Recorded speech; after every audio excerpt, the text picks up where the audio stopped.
The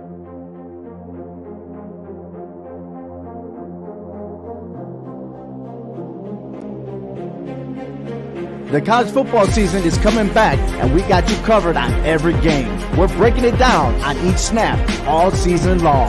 Catch us every week starting on August 4th. Joe Aguirre, Sean Scanlon, Jace Garcia, and yours truly, Obi Muniz, giving you the highlights, predictions, and current rankings. Visit our website at hhwshow.com and subscribe to our YouTube channel. It's All Four Downs, part of the CMG Sports Podcast Network.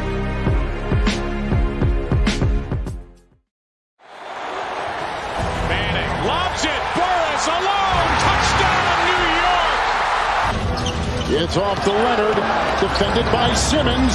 Is this the dagger? Oh! High fly ball, right field. Grossman back, track, wall, see ya! Into the second deck. A grand slam the other way for Aaron Judge, and the Yankees are pouring it on. For the latest news throughout the sports world, tune in to Sports Talk with R&J every Wednesday at 1 p.m.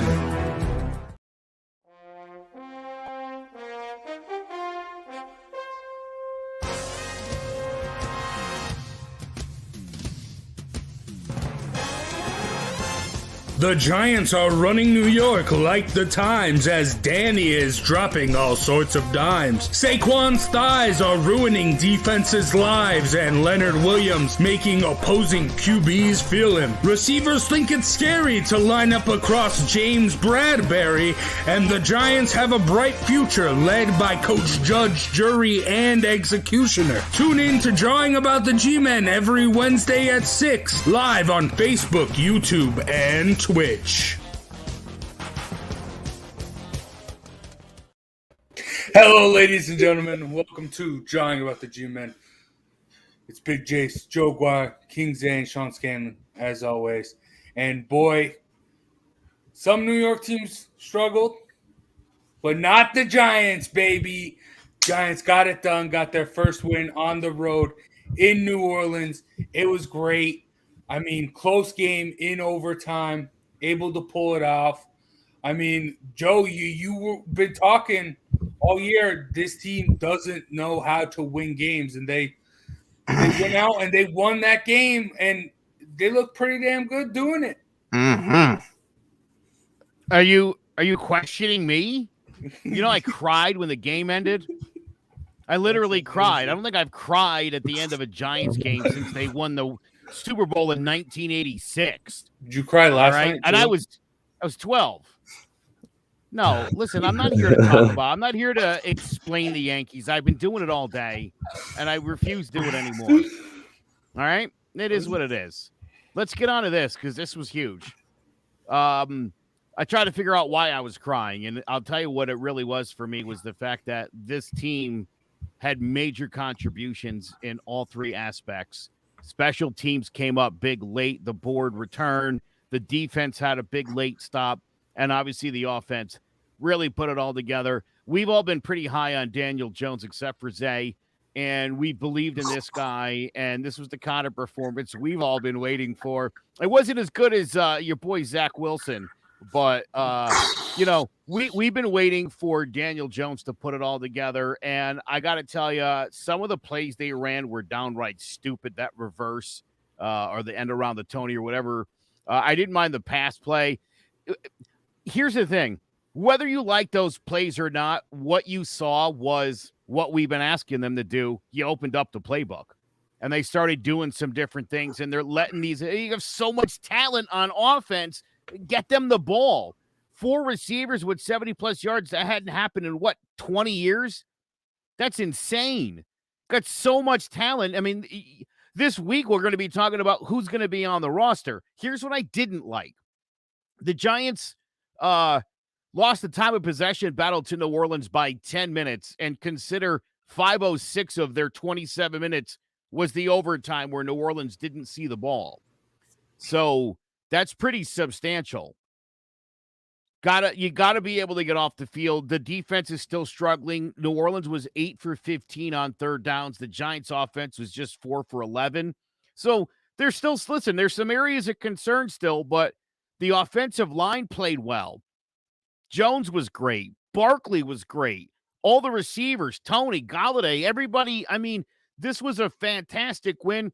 They held the Saints to 21 points, which I like it. In a league where I say you got to score 30 to win, I guess if you can keep the other team to 21, then 22 points will get it done. This was a great win for the Giants. I was impressed with Jason Garrett, obviously, who's under fire, obviously, who knew he had to start opening up the playbook. You spent that first-round pick on Kadarius Toney when there were great offensive linemen that you could have gone out there and grabbed, or a guy like Micah Parsons. There are a lot of good players they could have used that pick on. They used it on Kadarius Toney. They finally got him involved. He's dynamite. Holy smokes. I mean, he just makes having Kenny Golladay and Sterling Shepard and, dare I say, Evan Ingram and Kyle Rudolph. I mean, my God. Think about this, Jace. For as long as I've been upset about the Odell Beckham trade, my biggest thing, and this is not about Odell, about as much as it's about Odell, the playmaker.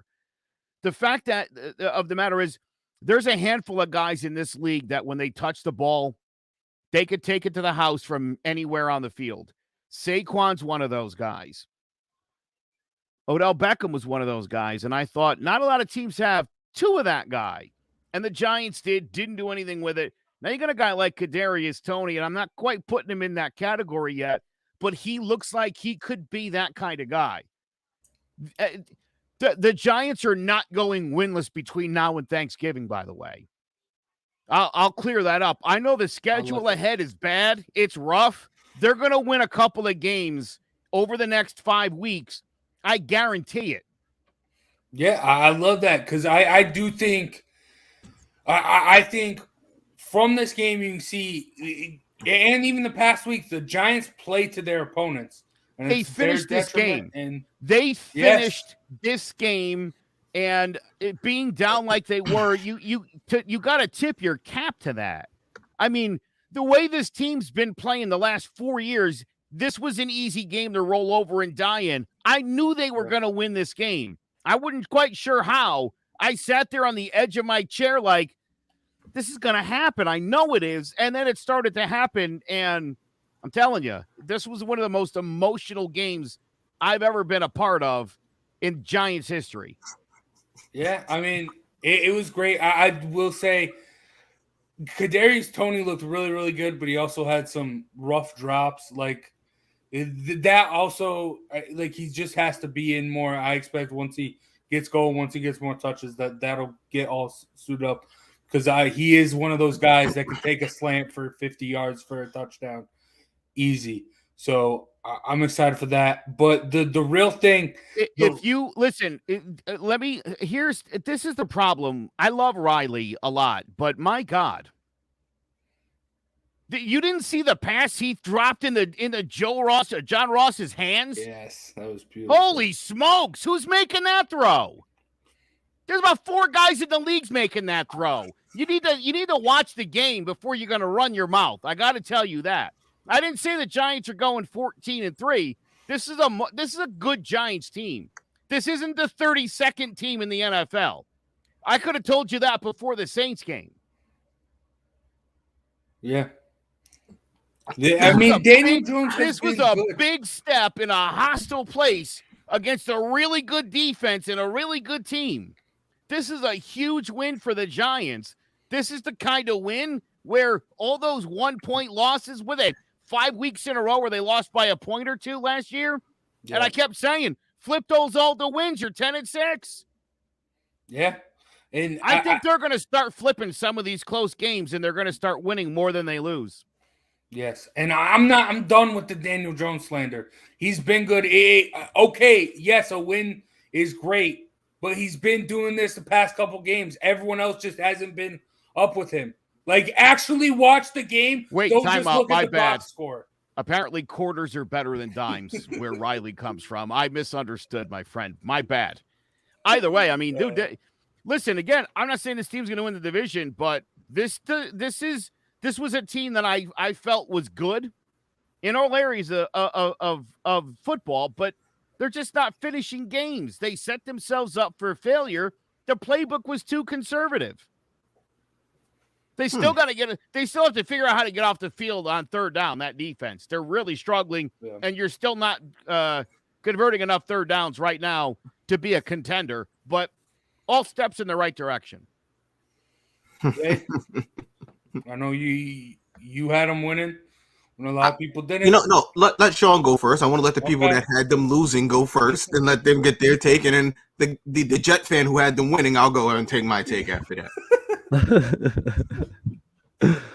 I mean, yeah, I was surprised. I'm not gonna lie. Obviously, I was very impressed with. Obviously, Daniel Jones wins NFC Player of the Week. He deserves it. He had him go on, 3 huge drives at the end of the game. Obviously, the one where they get the touchdown to Saquon, and then another one to go get the field goal, and then in overtime. So 3 clutch drives from Daniel Jones. Like Joe said, Jason Garrett opens up the playbook a little bit, which I think he heard the noise. I think that he kind of knew that his job is almost on the line here, so he's got to do something. And you got to work the Daniel Jones skill set, which is, I mean, number one, he's a great zone read guy. Obviously, he has the ability to run, but I think his best ability is throwing the ball deep downfield, and we saw that a lot in this game. Obviously, the huge John Ross touchdown, a couple big completions to Kenny Golladay. So I think that you have to fit the playbook to your player, and I think that's why Daniel Jones has thrived so much. Obviously this week, but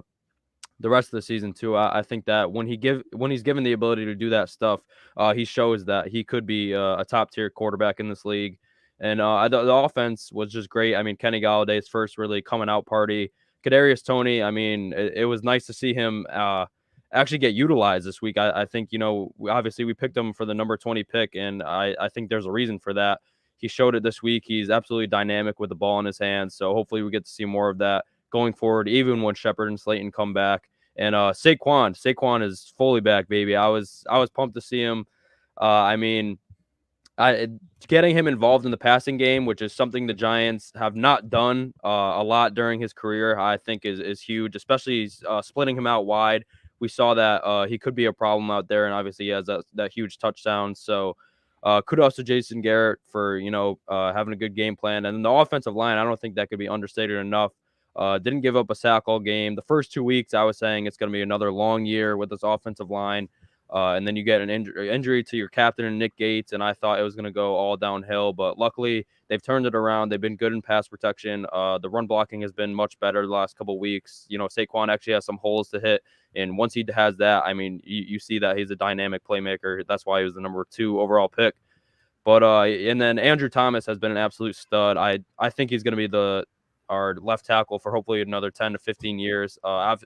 Obviously, he had a rough rookie year. He got a little bit better by the end of the year, but this year hasn't given up a sack yet. Not a lot of pressures, and he's been one of the highest rated offensive tackles in the league, according to PFF. So huge for that. And then the defensive side of the ball, I think the secondary did a little bit better this game. I think that, going into the year, I thought the secondary was going to be one of the best in the league.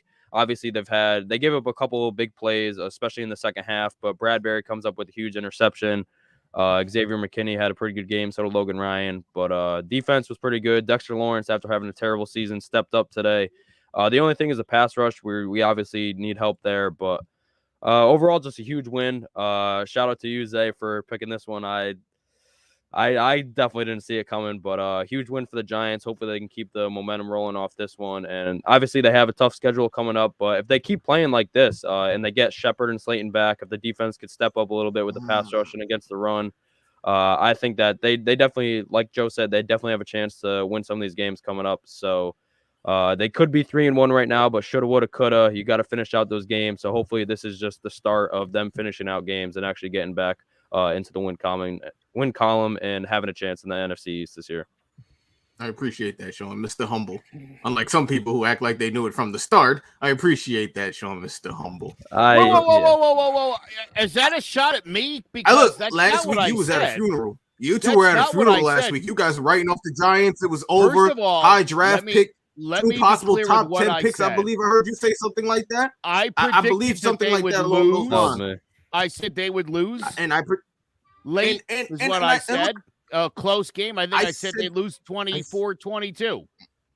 I said the Giants weren't a bad team. I said it before. I said this was a team that still need to learn to play together. They didn't play any preseason, and you're starting to see it now. The team is starting to come together. You don't score 29 points and be an awful team. That's not an awful team. That's a team that can score, especially against that defense that Washington has. So for me, I knew that this team was scoring. It was just a matter of luck.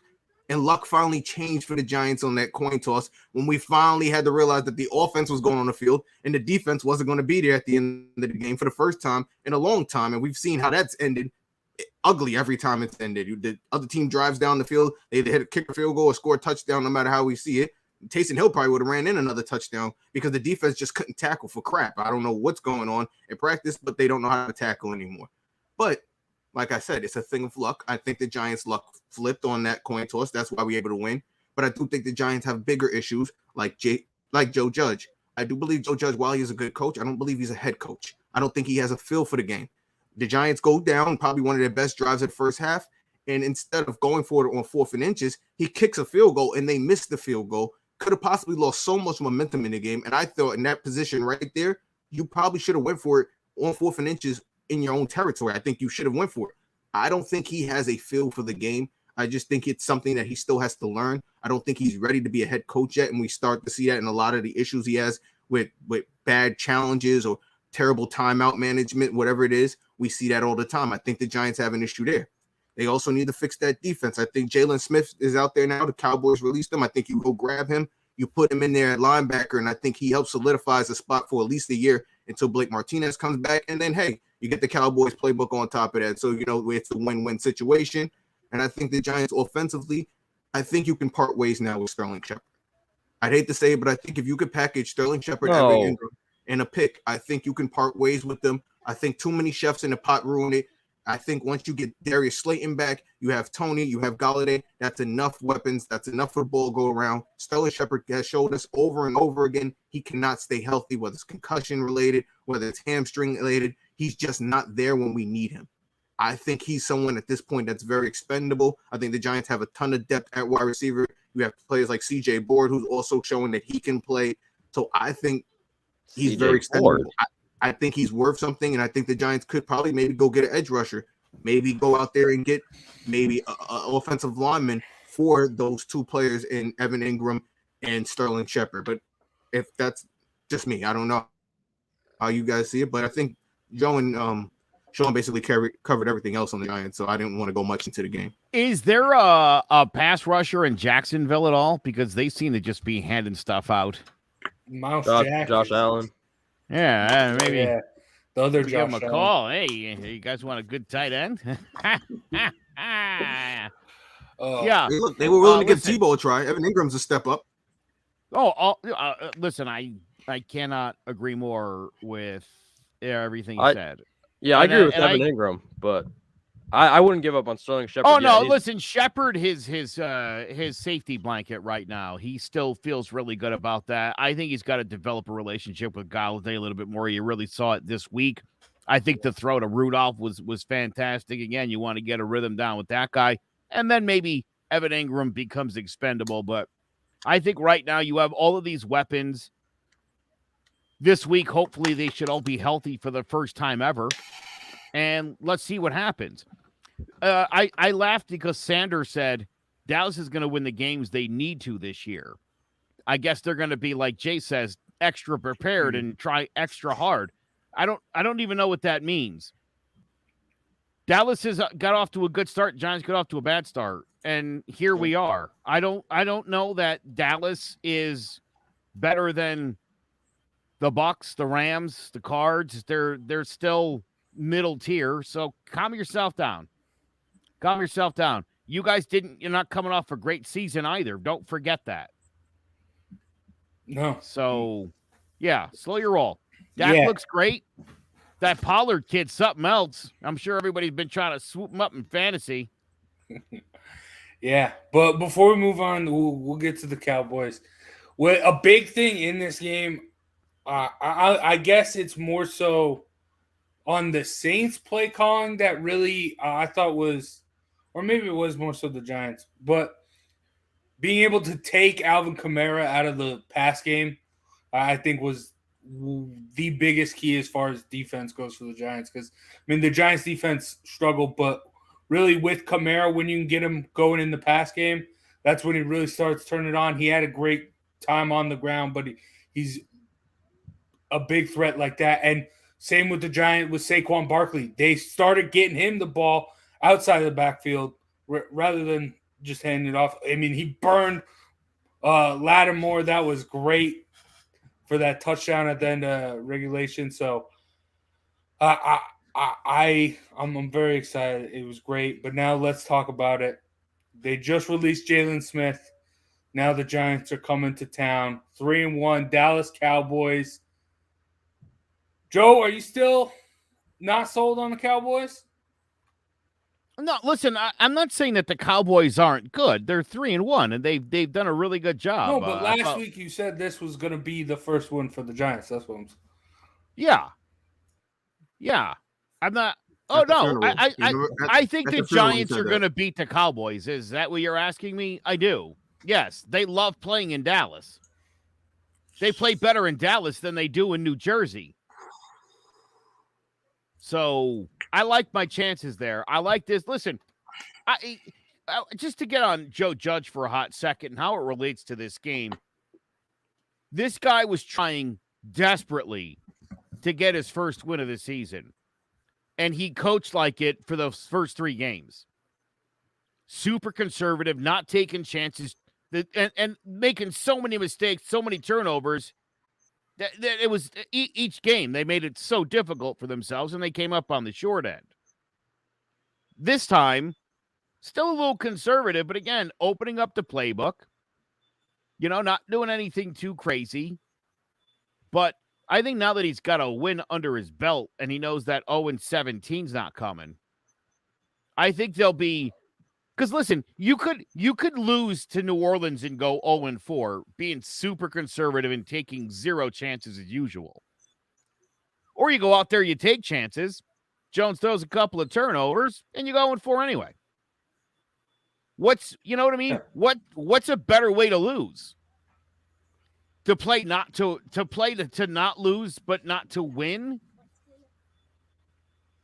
That make any sense? No, yeah, I get what you're talking saying. in circles. Maybe I am. Everybody looks at me like I don't know. Whatever. I get what you're saying. Yeah, and I also big thing last week that's been really the biggest detriment to all the Giants so far has been the penalties. Only 3 last week. Yeah, I forgot to mention that. That was huge, though. And I think with a team like the Cowboys, who defensively is very young, and the Giants, most of the penalties have come from that offensive line, that is going to be probably the biggest factor in this whole game. Because, I mean, as young as the Cowboys are, I expect they can make mistakes. I think they might also get some penalties, but if the Giants can stay composed, especially that offensive line as far as snap count and false starts and all that stuff, I think the Giants are in a good position to win. You don't like that saying, though? I mean, I can't hold them to every penalty again. I think a lot of the penalty issues, poor refereeing. We've had poor officiating throughout the league for the last couple of years. They just not getting good refs in the league to replace the old refs that were here. The Ed Hockleys that we used to like, the people we used to know by name. These new referees just aren't that good. We watched them miss blatant calls again, like that. Again, the Saints playoff game, a blatant pass interference that was just never called. You go back to last week again. The hit that McKinney had that was clearly a form tackle by the book, and they called a legal hit. These referees just aren't good anymore. So you can't put it all on the teams. You can't put it all on the coaches. Some fault has to go on to the league and not finding better officials. That's really what it comes down to. But I'm talking about the holdings, the false starts, the illegal man downfield. The Giants have had a couple of those. But again, it's little stuff though. And sometimes it isn't, and sometimes you'll go back in the replays and you'll hear them that it isn't even what they called on the field. And then the commentators made the referees look stupid. And then we're sitting here like, what's going on? Because nobody's reversing the play.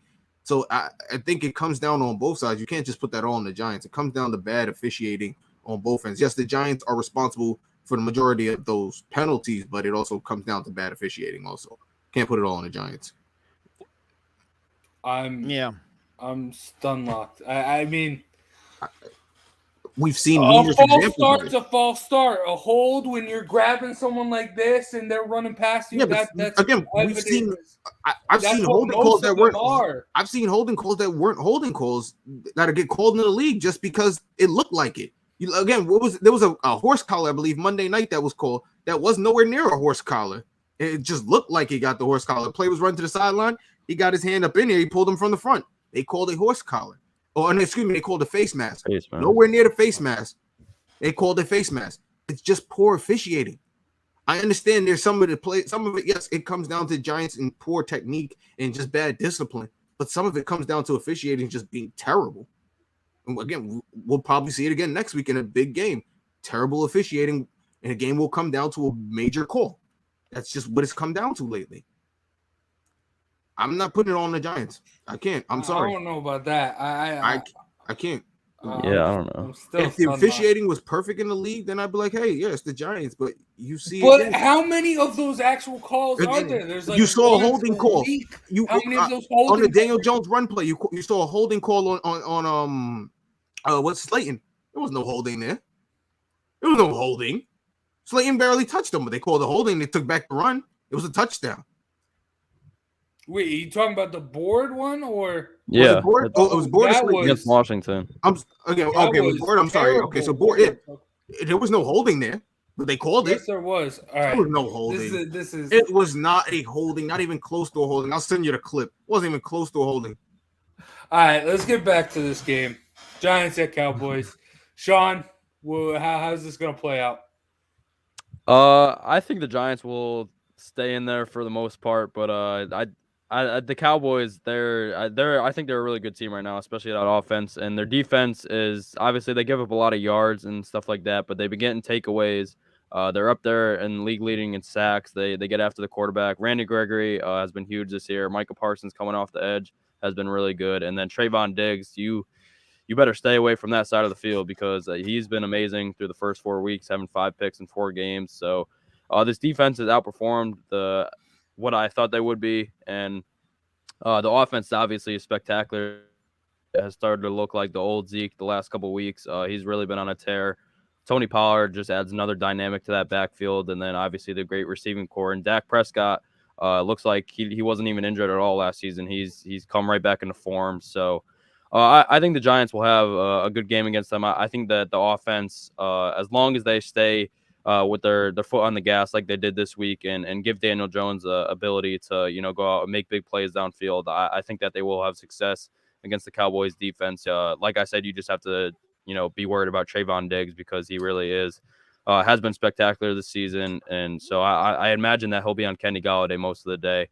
But so yeah, I think it will be a pretty good day. And for the Giants defense, the secondary has to step up again.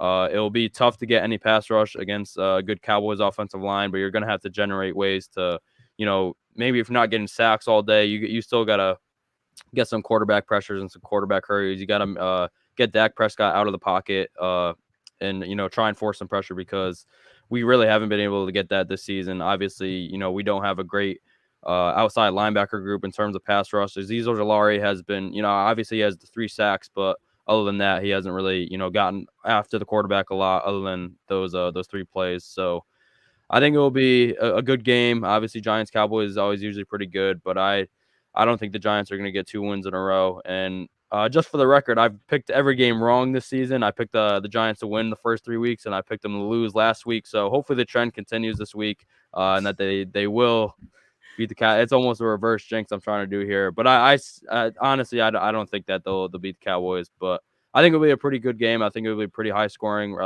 similar to the first game we saw last year when Dak went out. I think it was 35-31. So I think it'll be similar to that. I think the Cowboys are going to hang up a lot of points, but I have the Cowboys winning 34-27. I think we'll lose by a touchdown, but I think that the Giants offense will be able to put up points on the board.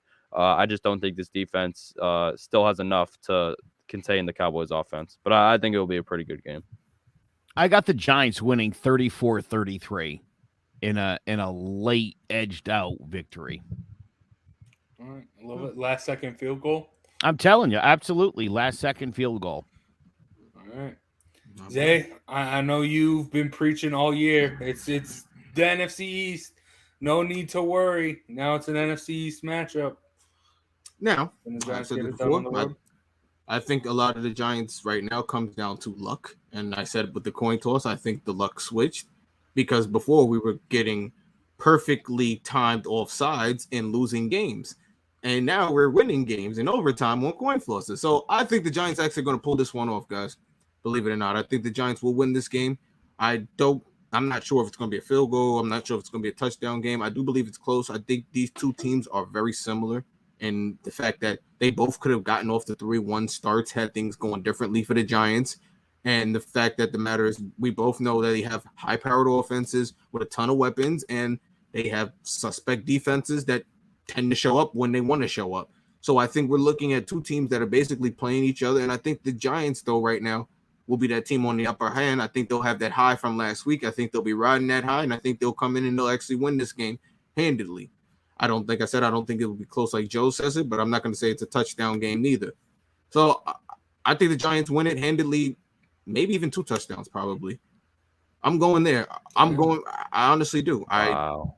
I think the Cowboys. Hey, here's the only problem with Zay is he overvalues the Jets and he undervalues Dallas completely. There's no way they're beating. Listen, it's more likely that Dallas beats the Giants 42-12 than it is that the Giants are going to beat them by 2 scores. The Giants will beat them in this game, and it will be close, and it'll come right down to the wire because that's how the Giants play.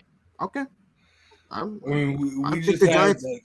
think the Giants are going to be riding the high. I think you look at the Cowboys again. You just cut Jalen Smith. A lot of people like them in the locker room. You're going to have a lot of mixed emotions going into the situation. And then again, you're going to have a back. Who's filling in for Jalen Smith? He was barely even playing. Smith was, they were getting ready to. Yeah, he was losing snaps anyway. Yeah, but I'm saying who's the permanent fill-in now? A lot. Who's the permanent fill-in?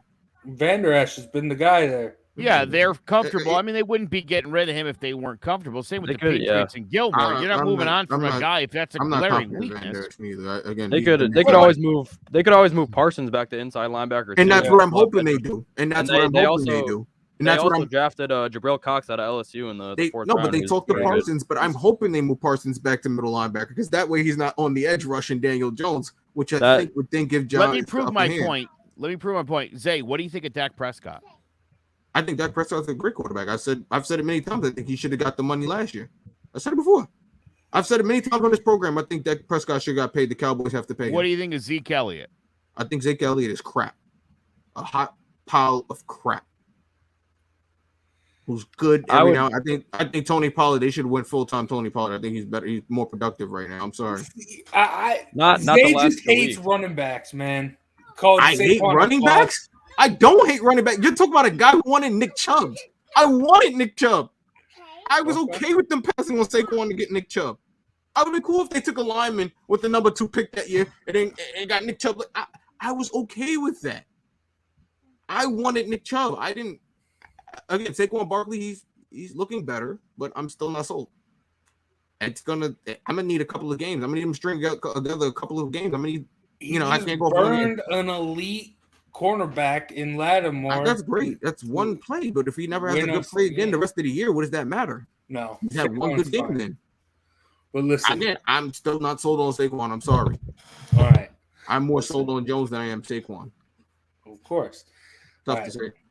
Listen, the big key to this game is going to be the red zone. Giants need to have the Cowboys settle for field goals. That's where the Giants' defense is. When the Giants have a good defense, that's where it all starts. Making the other team settle for field goals. And then on offense, you need to be able to finish the drives and get in the end zone. And you brought in this big body in Kenny Golladay. You need to be using him a lot more in the red zone. He's been one of the best red zone targets in the league since he's been in the league. Evan Ingram's back. I know he's not necessarily a possession type tight end. Another big body. Get him to work in the red zone. You need to get this stuff. You need to be able to finish your drives. Because, I would say, just rely on the defense to make the Cowboys score field goals. The defense hasn't been doing that. So now the offense, you have to be able to finish it and not settle for field goals.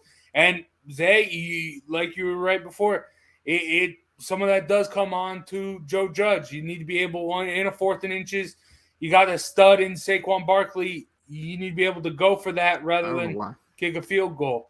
But, I mean, they'll figure it out. I have faith in the Giants to get it done. I do think it'll be – I don't know why. I just think it'll be ugly. I don't think it will necessarily be a shootout. I think mistakes will get made by both teams, and the defenses will look a lot better than they actually are.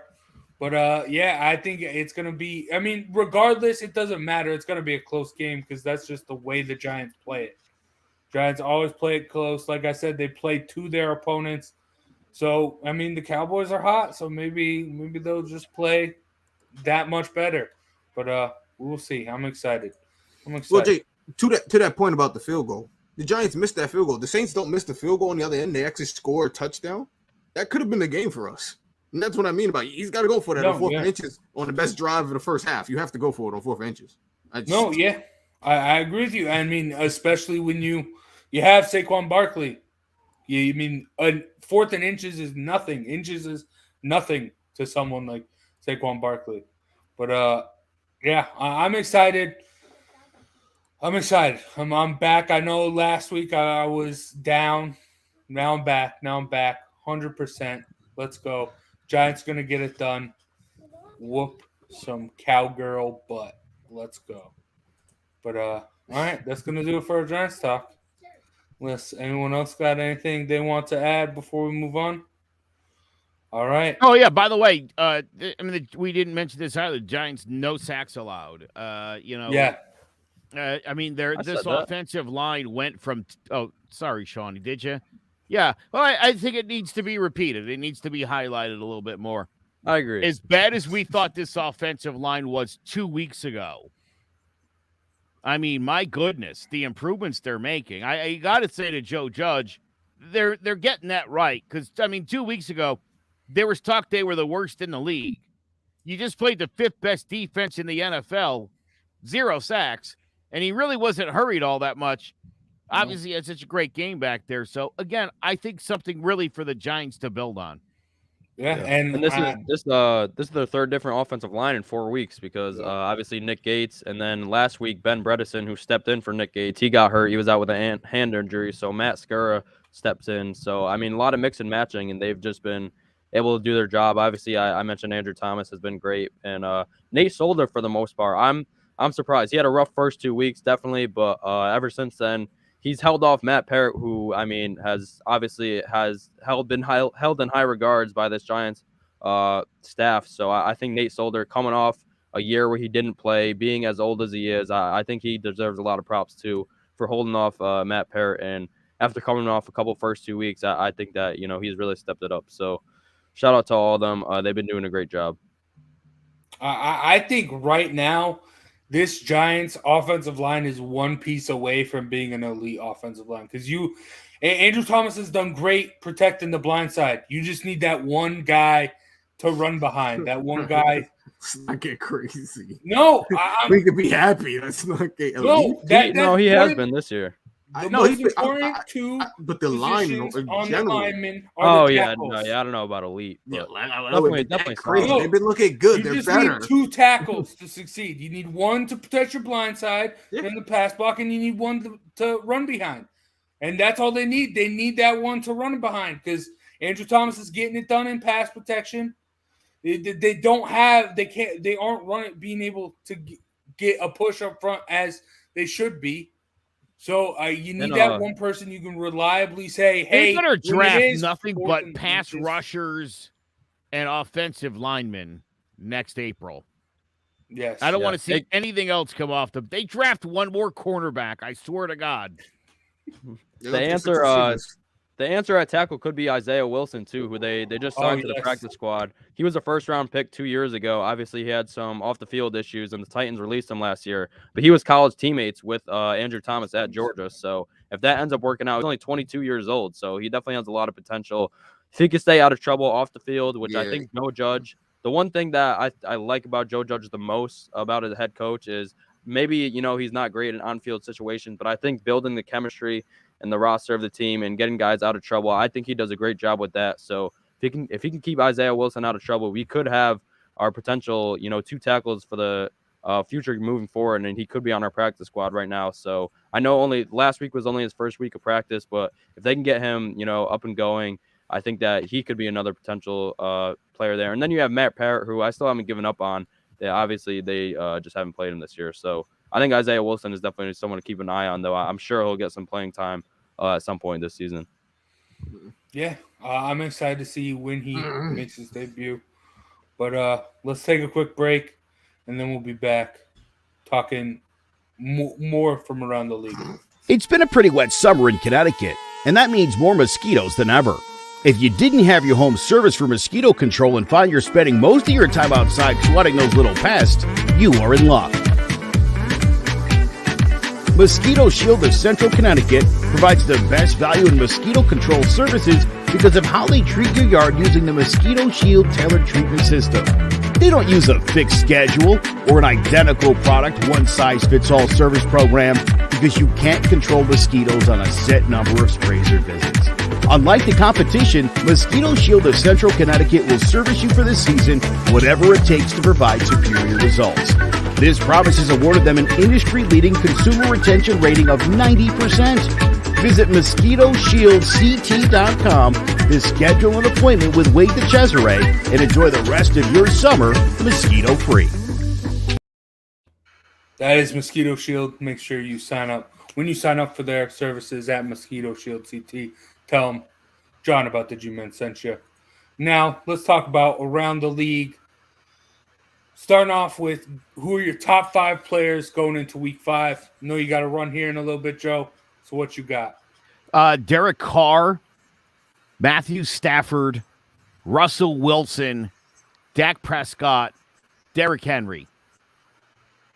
And a special, Derrick Henry's been phenomenal this year if you want the non-quarterback guy who's just absolutely been everything he's supposed to be. And kudos, I don't say kudos, but Christian McCaffrey looked great before the injury. Yeah, and he should be coming back pretty soon, I think. She started practicing this week, so. But I no Kyler Murray. I mean, he overtook. You just said he leapfrogged Mahomes, so who's your did. top 5? I thought it was understood Murray's 1. This was like a 2 through 6 list, I thought. All right. I mean, I love Kyler Murray. Everybody knows this. You gotta follow the rules, Joe. I get so confused by his questions. There's usually there's no parameters. They're like, it's just exactly. do you need a mean map to now figure it or out. just ever? Again, I assume we meant Murray was already 1. So we're just giving you 5 other guys not named Mahomes or Murray. So you think Murray and Mahomes are 1 or 2 so far this year? Yeah, I would say so. Just based on the numbers, yeah, those guys have both been phenomenal for sure. And the guys I named have been equally phenomenal. It's tough to say. I mean, 4 weeks in, who's best, but I would just tip my cap to those guys. I think they're just playing at an unbelievable level right now, and consistently, and that's really what you want. I mean, Alvin Kamara, don't forget, this is his first time rushing for over 100 yards this year was against the Giants. Yeah. And the flip side was they obviously kept him off the reception board and out of the end zone. So, yeah, good trade-off. New Orleans still can't get that right, by the way. If they can't figure out how for Jameis to get that ball to Kamara, they're going to have a really hard time consistently beating the good teams. They really are. He just looks down the field too much. Sometimes you just need to dump it off. Dude, Kamara's one of those guys, you put the ball in his hands, great things happen. Get the ball in his hands. Although 26 rushes, I mean, again, that's an ideal scenario, but you would expect, I mean, again, the Giants kind of a bend but didn't break mentality, and that's really what did it. But Kamara so far, meh. Yeah. And Derek Carr has looked great, but he could not go in to Los Angeles and beat Justin Herbert. How could anybody do that? It's hard to. It's hard to do that. But all right. Dude, yeah, you're exactly right. I mean, I always think to myself, like Joe Montana, Candlestick Park, you know? And then I think Interesting. Bradshaw, Pittsburgh. You know what I mean? No one's going in there and taking a Brett Favre in Green Bay, Rainbow. the frozen tundra. And Except then, of for course, Eli. Justin Herbert out in L.A. Yeah, SoFi of Stadium. course. Those are right to mind every time. You're right. Damn. All right, Sean, what you got? Top 5. Yeah, top 5 MVPs. I did just all quarterbacks just because that's the only people that have MVP votes. That's the only position they vote for anymore. So yeah, I had Kyler Murray number 1. Joe's favorite Justin Herbert at number 2. I have Dak He's Prescott got at to number. start winning more, though. He's 3-1. I think that's pretty good. He should be 4-0. Even better. Yeah, Dak Prescott at number 3. I think that, after last season when Andy Dalton came in, obviously they showed that they struggle without him, and he's got them right back to where they want to be. So he's at number 3. Matthew Stafford at number 4. Even after the loss to the Cardinals, he's just expanded that Rams offense so much from what they had with Jared Goff. So I think he's definitely up there. Then I have Josh Allen number 5. Another rough week 1 where they lost to the Steelers. They were after him all day, but ever since then, the Bills have been blowing out teams left and right, and it all comes down to Josh Allen. So those would be my top 5 MVP. If I had to go non-quarterback, I'd probably say Cooper Kupp. In terms of non-quarterback player on offense, I think that he's been tremendous so far. I think 5 or 6 touchdowns in 4 weeks. Him and Matthew Stafford have a great dynamic together, and he's absolutely unguardable. You can't guard him. You better hope to either double team him with a bracket or just play some zone and have 2 guys on him because he's been tremendous so far. And then if I had to go defense, I hate to keep bringing up his name because I hate the Cowboys, but Trayvon Diggs. It'd be tough not to have him at like your top defense player of the year right now with 5 picks in 4 weeks. So, yeah, those would be my MVP rankings and my non-QB rankings. Damn. All right. Damn. I'm confused on what we were doing. He says top 5 players going into week 5. MVPs. Hold on. I had my Say, MVP list, but then Joe brought up Derrick Henry, so I figured I'd just throw out another non-QB and defense player. I got to run. But before I go, just where do you have Zach Wilson on your top 5? Just so I know. Number 1, of course, Joe. What kind of question is that? Is he not on your list? Somewhere between 3 and 1. I love it. All right, boys. I'll catch you next week when Take the care. Giants beat the Cowboys. Hell yeah. All right, Zay. What you got for your top 5? I don't even know anymore. I'm confused, but if we're going off anything, I definitely got Dak Prescott up there. He's definitely been playing lights out. He's got the team 3-1, obviously. Dak Prescott. Derek Carr, obviously, other than one slip up, he should be probably still undefeated. He's playing lights out. Definitely, him and Gruden got it going. I thought they were never going to get it going. I thought probably the Raiders would part ways with both of them at some point, but it looks like Gruden's going to hold up on that 10-year deal if Derek Carr continues to play like this. Then I had Justin Hubbard, however you want to pronounce his name. I have him up there at number 3. Kid's playing amazing. I wasn't a fan. I gave him knock. I gave him hell, but he's been playing really good, and he's got his team in a really good position to win. I didn't think he deserved MVP last year. I thought it should have went to Burrow if he didn't get hurt. I mean, rookie of the year, excuse me. I should have thought it went to Burrow if he didn't get hurt, but again, that's not how it panned out, and it went to him, and it's rightfully so. Number 2, I have Rodgers. You guys panicked week 1 and Rodgers went off and threw for 18 interceptions or whatever it was that game. I didn't. There was some panic here. I said it was just I said it was just normal Rodgers being, a guy who just wasn't locked in all summer. He just needed to get locked in, and we see now that he's completely locked in and he's back to the Aaron Rodgers that we knew. He looks MVP Aaron Rodgers from last year. So definitely have Aaron Rodgers up there. And obviously I put Kyler Murray at number 1 because I thought we could put Kyler Murray on the list. I wasn't sure based on Joe's list, but yeah, definitely have Kyler Murray on there. And if I'm going defense, I have to give shout out to Derwin James. He's been playing really good. Yeah. I gave the Chargers crap, especially their secondary. But again, he's been playing really good the last few weeks. So I gotta eat my words and give it to him. Yeah. All right. I like that. I like that Derwin James pick as well. But all right, my top 5. Number 5, I mean, he hasn't been great off the rip, but he still does make an impact on every snap he's in. But it's not really that like noticeable, but he still is a dominant force. Number 5, I got Aaron Donald. Then number 4, I mean, his defense has struggled, but he's still lighting it up, doing very, very well. Patrick Mahomes. Then at number 3, the tank and train that is Derrick Henry. And, I mean, he's just been a beast. And, I mean, I know that they haven't had Julio Jones and AJ Brown for a couple weeks now, but he's still – it seems like he is the dominant force. He is the man that offense runs through, even with those 2 studs at receiver. Number 2, got Kyler Murray. Great. I think the biggest thing for me with Kyler Murray this year is he's distributing the ball so well. So many people, like everyone thought AJ Green was dead. He's leading the Cardinals in receiving yards right now. I mean, you still got the beast that is DeAndre Hopkins. Rondell Moore's looked great.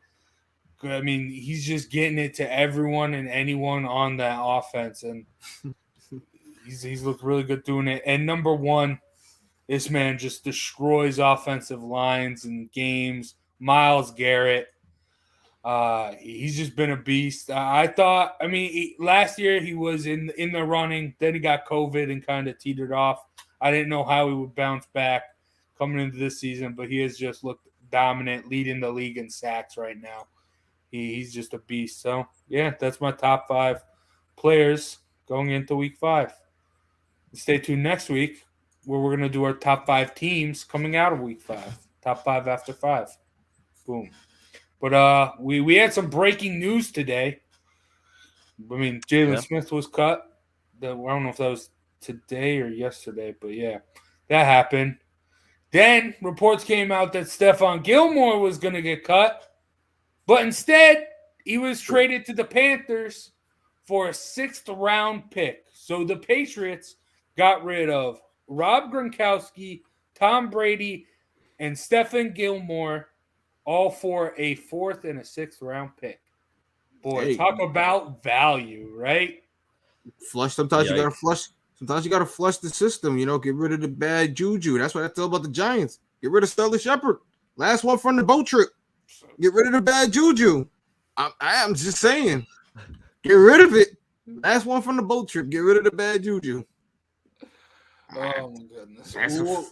What do you think of this move? I mean, the Panthers lost J.C. Horn, traded for C.J. Henderson. Now they're even strengthening their secondary even more. Sean, I mean, the Panthers have been a surprise team already. I mean, we were all crazy when Joe had the Panthers in his playoffs. Are they going to get there now? Is this the defining key factor for it? They definitely could. I don't think they have a chance of winning the division just because the Bucs are obviously there. So, but I think they have a realistic chance of getting the wild card. Their defense has been great so far. Brian Burns is one of the more underrated edge players in the league. Derek Brown in his 2nd year, and then you mentioned they just traded for C.J. Henderson, and then you get Stephon Gilmore, who hopefully will be back in a couple weeks, coming off the PUP list, and then Jeremy Chin, who was a great safety for them.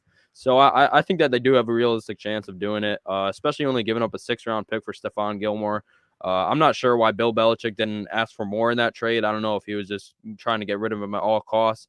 I don't know if teams didn't want to, give up a high draft pick because they were worried about the injury or not. But it was definitely surprising to see. So, I mean, it was great value for the Panthers, and I think that their offense is dynamic as well. Obviously, you get McCaffrey back. DJ Moore and Robbie Anderson have been great so far. Sam Darnold leads the league in rushing touchdowns for some reason, which makes no sense at all. But I think that they're a young team that's improving. They have a good young head coach in Matt Rule. So I definitely think they do have a chance to make the wild card game. And this only helps their chances with getting an elite corner. At least the last time we saw him, an elite corner. So adding him to the defense will be great for this team. And I think the Panthers are a sleeper team this year. And I think they're only going to continue to get better. Yeah, I mean, Stephon Gilmore, I've heard stories that he's been in the Patriots facility, been utilizing their facility to get back in shape. So, and all signs were pointing to him coming back next week when he was eligible to come off the PUP list. So, I mean, obviously something went wrong. Some sort of I don't know if it was a problem or he had the contract holdouts a little bit in the offseason. Everyone thought he was going to just play through it and then test out free agency, but now something went wrong. And Zay, I mean, you talk about bad juju. Is it getting rid of bad juju, or is this just these past 3 moves, terrible moves by the Patriots front office? Nah, this is just Bill being Bill. Bill likes to clean house, restart. He's basically breaking the team down from scratch. He's going to build it around his new quarterback. And he probably just wants to get rid of the old and bring in the new. So that way, all these guys that he have now, they're under his culture. They're under the way Bill plays, the way he coaches, the way, they're his guys. And that's just how, Bill is. That's, so you move on from Stephon Gilmore. The Panthers get him. He's a rental, obviously, probably for just 1 year, depending on if you want to bring him back next year. Obviously, he's a little up there in age. I mean, you could bring him back and then bring him, have J.C. Horn and have a really solid, secondary over there. But again, that depends on what the Panthers see for their future. But right now, they think they're all in. They think they're a team that's going to make a playoff push. So they went and got a guy to fill in for J.C. Horn. But I don't know what they see. I think the Panthers are going to fall off a cliff eventually. I don't think it's going to sustain, especially in that division. I think at some point, I think they're going to fall. I just do. I think they're playing well right now. I just don't believe in Sam Darnold. I think he's a rental. He's a bougie Daniel Jones. He's a knockoff. He's trying to run the ball now. He's never doing all that with the Jets. He wasn't really that good, and he's been prone to interceptions that we've seen when he was in college and UFC. I think we'll start to see that really soon again once teams start to really get a grasp on that offense and how they're playing. But again, I think it's a great move for the Patriots if you want to clean house and, start afresh and move on from things of the past. So that seems like what they're doing. We're talking about the Panthers here for a second. I think offensively they're fine. Joe Brady's a great offensive mind. I think Sam Darnold can do and will do just enough. Like he's not the spectacular. He isn't going out there throwing for 500 yards, and he isn't expected to. So I think the offense is going to be okay and solid for the full season. My questions are going to be with the defense, and this is a big signing for them to bring in that veteran on the defense because a lot of their best players are very, very young, 1 to 2 year players. So with that youth comes a lot of mistakes and a lot of lapses and a lot of it's hard to be consistent when you're that young because you're still learning. So I think their defense is going to be the thing that breaks first for them. But to add someone like Stephon Gilmore to help that out should definitely get them in the playoffs. Are they going to go to the playoffs or no? The Panthers? Yeah. No, I don't think so. I think they'll have to win their division to get it. I think that it's going to be a slugfest to get into the playoffs. I think you look at the NFC West alone, you're talking about they probably could get their whole division in there. Even with Trey Lance moving in at the starting quarterback, possibly for San Fran, they're still going to be a pretty good team. They look good with him out there when he came in for Garoppolo last week. So again, you have to look at that team and think they could possibly be a team that can make a push towards it. Seattle again is starting to play better, and then you have obviously Arizona is playing one of the best teams in the league. So that division alone could bring in 3 teams. So I think it's going to be a dogfight if you don't win your division, and I don't think you're going to beat Tampa Bay outright for that division. So I think it's going to be a long shot, even with the extra playoff position. I don't think the Panthers will do it. I think there's just too many other good. Like I said, that NFC West is just you got some dogs out there. They do, and I still think they get in. And like I said at the beginning of the season, everyone thought it was crazy. I don't see the Seahawks getting in. I mean, everyone around them got better. They stayed the same, and you're seeing as they struggle. But getting it done. All right, now let's get in to best bets. Let's take a look. 3-way tie for the top. All three of us are there. Good thing Joe left. Yeah, that's why Joe had to It leave. doesn't even matter. Yeah, yeah, you're right. Can't And play with the big boys. yeah, so but I mean, we still got his picks, and Sean, Joe doubled up with you. Okay. So how does that feel? I mean, for real. Joe's been just attacking the Jaguars 3 weeks in a row now, and I mean this is the perfect spot. But Sean, what you got for here? What are you thinking? This? SpongeBob Square pick. I mean, I think this is a get right game for the Titans. Obviously, losing to the Jets is something you don't want to do. What do you say? It's definitely something you don't want to do. I mean, losing to the Jets is tough. So, and for the Jaguars, I mean, they are falling apart at the seams. I think horny boy Urban Meyer, he's got to stay away from those 20-year-old women. He's lost respect to that locker room. Obviously, I don't think the players respect him, and they're not gonna stand for it anymore. So I think it's gonna be a tough week for them. And I think it'll be a somewhat of a close game. I think the Titans will only end up winning by 7 points, but hopefully they get back Julio Jones and AJ Brown. And I think Derrick Henry is just gonna run wild all over them.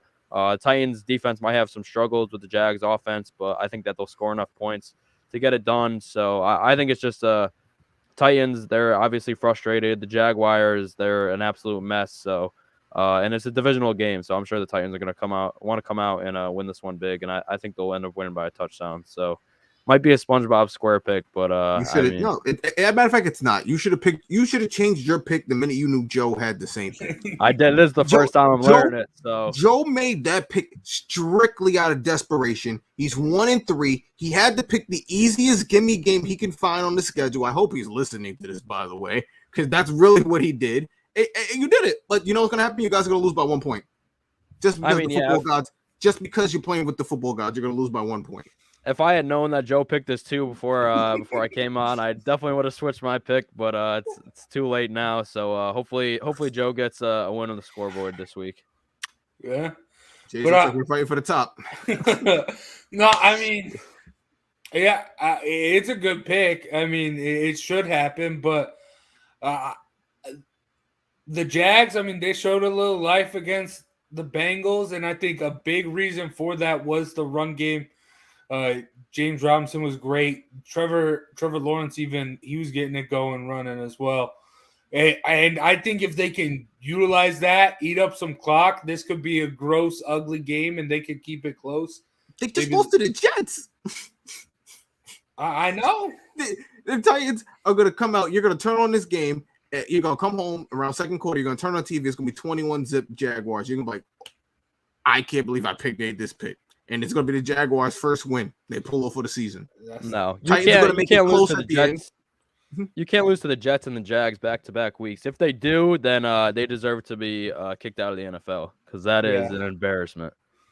Yeah, that is. Hey, look, these are professionals on both sides. Everyone earned their right to play here. You're right. The Jags could have picked up a win last week. Yeah, so I wouldn't knock the Jags yet. They're starting to get better week by week. I think the Titans are better than the Bengals, though. I think they had a rough week. They'll get their receivers back, and they'll prove why there should be more than 4.5 favorites against the Jaguars. We hope. Also, I mean the Jaguars. Urban Meyer was okay. He got him rallied up because that's like his home, I guess, in Ohio. Because he was at Ohio State, he loves it there. So I guess that's why he got it. He does. But I mean, the video aside, he also didn't take the team plane home with the team, which is I mean, that's terrible. He called an old fling the minute he got back in town. He said, "Yo, I'm ill." She knew what was up. He took the private jet home. He knew what's up. Yeah, I mean, it's just crazy. But sticking on Urban Meyer, how much longer do you think he actually is staying around as the Jaguars coach? Bye week.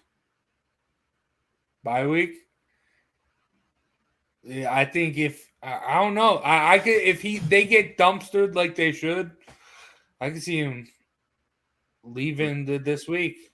This will save him. They'll win this game and then they'll save him to bye week. And they'll be going bye week. They'll win one game and then they'll lose everything after that and realize it was just a hoax. Or he could, or say he got migraines. Oh, we lost Sean. Yeah, he's upset. He made the same pick as Joe, so he just Yeah. He didn't want to be here for the end. It's all right. Okay. All right, my pick. I got the Bengals +3. I don't like this pick at all. I don't know. I just think I just had this. My heart just drove me to this pick. You back, Sean? Yep. All good. I do. The Packers are hot. I know. Not a pick. I It's know. just not a good pick. I know, and I hate this pick. But as soon as I went through the slate, this is just the game that stood out to me, and it was I said I don't know why, I just had this weird feeling that the Bengals were going to beat the Packers. I don't know why, especially I think they have a bounce back game after a kind of letdown performance last week. I don't know, but I take back what I said. My heart was just drawn to this game, and the Bengals picking up the upset. I don't know why. Like I said, I'm not happy about it. I don't think it's smart, but it's just the pick I'm doing. I said, Sean, I take back what I said. We're fighting it out for the top spot next week. I don't know what he was picking when he saw this game. You know, if you pull this off, you're the greatest. I'll never question anything ever again. I really won't. No, but for real though, no, I'm not lying. I just had a weird feeling about this game, but I don't think the Packers pass rush can get after Joe Burrow, as well as like other teams can, and I think that's the biggest way to beat the Bengals is get after them, take advantage of that O-line, and I mean, and the O-line has done pretty good in the run game as well, so. The Packers front seven isn't that elite, I don't think, to really give the Bengals offensive line too much of a problem. I'm sure Joe Burrow will get sacked a couple times. I'm sure Joe Mixon will have some negative yard rushes, but he might not even play too. Yeah. So and apparently Trevor Keys just said in the CMG group chat that Jalen Smith's going to Green Bay. I don't know if that's true though. I've been looking for Adam Schefter tweets. Yeah, and, don't trust until Schefter. I mean, no, it's a good chance. Yeah, he's in talks with Green Bay. So it's a good chance. Yeah, I haven't seen an official report, but maybe Trevor Keys is the first one on the scoop. Yeah, maybe. I'll take. Look, if he wants to come to New York, I'll take. Hey, he's the first one on the scoop, but John about the G-Man is the first to report it. Let's go. But yeah, They better credit us. Hell yeah. The best pick of the week. Week. Bam. Jets +3 against the Falcons in London. It's going to be ugly. It's going to be early. It's going to be jet laggy. And the Jets might find a way to get their second win of the year, believe it or not. And it's just a beautiful game to pick. It's a beautiful game to pick. Because at the end of the day, I can see these teams, one of them winning 3-0. You're talking about London. You're talking about, again, really different time zones, all this other stuff going on. The Giants, when they went to London, when they played the Dolphins, didn't we win that game like 10-7 or something like that? When we played them in London, those games don't go well. So I don't know. I could see this one being a tight one. See the Jets pulling it off and getting their second win of the year. The Giants also destroyed the Rams when they went to London, right? Yeah, there's Landon Collins pick 6. Yeah. But I honestly, I think I like it. I like the pick, but I like the under in this game. Like the field isn't made for football; it's made for soccer. I just think it's going to be a gross, disgusting, and it's always raining in London, so there's going to be some of that. So I just think it's going to be a gross, disgusting. London game. games are game. London games seems are like a gross. Jets game. Yeah. The perfect type of game for the Jets to win. But that's going to do it for best bets. Now let's get into fantasy locks. And Zay took the crown from me after my give me week. But yeah, and your SpongeBob Square pick. No, Tyreek Hill went off. Like I can't even get mad at that. Like, SpongeBob. listen They to almost me. lost the game. Listen. I was about to praise you, but never mind. If you want to go whine about it, No, go I'm ahead. I take Screw it back. you. I'm There quiet. you go. I'm What's your quiet. pick this week then, Zay? Oh, this is the square pick too. Oh, you got Joe with you on this one. This is a square pick, but this is all simply off of just the fact that he's really the only thing you can count on down there. And he's the one thing you can count on that's going to be there this week, and he's the one thing you can count on that's going to play this week against the Jaguars. So I took Derrick Henry. No one can stop him. I damn sure don't think the Jaguars can stop him, but they might win that game. But I don't think they're going to be able to stop Derrick Henry. Yeah, I mean, sorry, Sean, I got to talk this curse into you guys because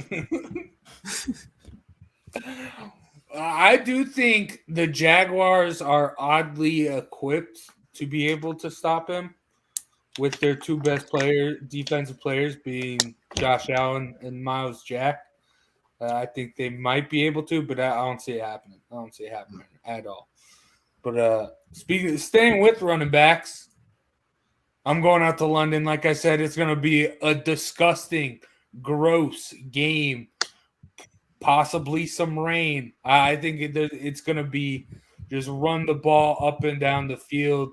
And I don't trust Mike Davis. Is that the Falcons running back? Or Cordero Patterson. That probably would have been better.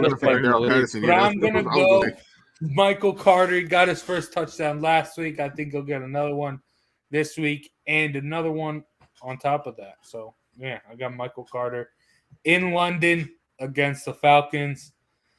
And Sean, not necessarily a SpongeBob Square pick. not necessarily. Oh boy.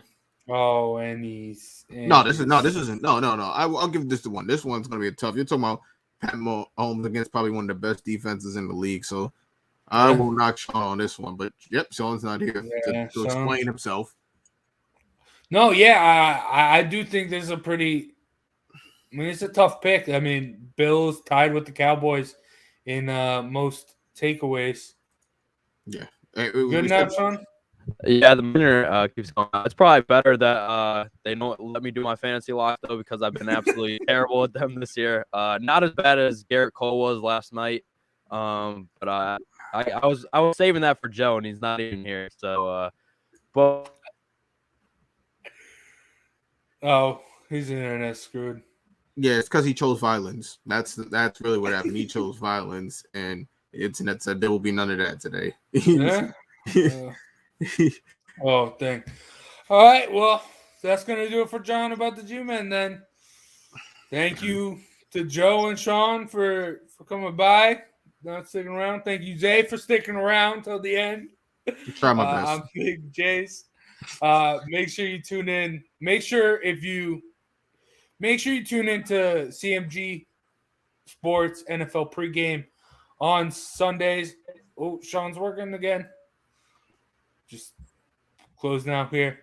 But everything, make sure you tune in to CMG Sports pregame every Sunday before kickoff, where it's not just this show, every other NFL show that CMG Sports has to offer, all put together into one thing to get you ready for kickoff. So make sure you check that out. And we will see you next week for more John about the G-Men and hopefully another Giants win. So take care.